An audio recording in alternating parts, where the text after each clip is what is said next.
ഈ ന്യായപ്രമാണത്തിന്റെ പാപകരമായ ബന്ധനത്തിൽ നിന്ന് വിടുതൽ തരുന്ന ഒരു നാമം അവിടെ ഉച്ചരിക്കുകയാണ്. നമ്മുടെ കർത്താവായ യേശു ക്രിസ്തു മുഖാന്തിരം ഞാൻ ദൈവത്തിന് സ്തോത്രം ചെയ്യുന്നു.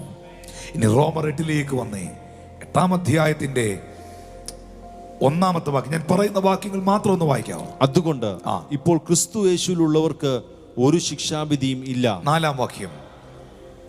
ജഡത്തെയല്ല ആത്മാവിനെ അത്രേ അനുസരിച്ച് നടക്കുന്ന നമ്മിൽ ന്യായപ്രമാണത്തിന്റെ നീതി നിവൃത്തിയാകേണ്ടതിന് തന്നെ. എങ്ങനെ ജയിക്കാന്നുള്ളത് കേട്ടോ, ആത്മാവിനെ അനുസരിക്കുക. അടുത്ത വാക്യം. ജഡസ്വഭാവമുള്ളവർ ജഡത്തിനുള്ളതും ആത്മസ്വഭാവമുള്ളവർ ആത്മാവിനുള്ളതും ചിന്തിക്കുന്നു. ചിന്തയിലാണ് ഇതെല്ലാം കേട്ടോ.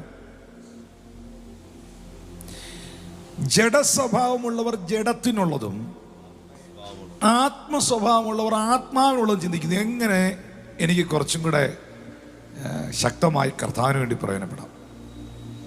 എങ്ങനെ എനിക്ക് കുറേയും കൂടി ഇരുന്ന് പ്രാർത്ഥിക്കാം?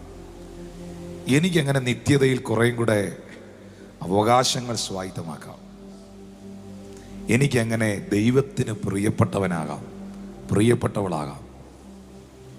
എനിക്കെങ്ങനെ എൻ്റെ ദേശത്തെ കർത്താവിന് വേണ്ടി നേടിയെടുക്കാം? എനിക്കെങ്ങനെ ദൈവസഭയ്ക്കൊരു നന്മ ചെയ്യാം? ആത്മസ്വഭാവമുള്ളവർ ആത്മാവിനുള്ളത് ചിന്തിക്കുന്നു, എന്നാൽ ജഡസ്വഭാവമുള്ളവർ ജഡത്തിനുള്ളത് ചിന്തിക്കുന്നു. ജഡത്തിൻ്റെ ചിന്ത മരണം, ആത്മാവിൻ്റെ ചിന്തയോ ജീവനും സമാധാനം തന്നെ.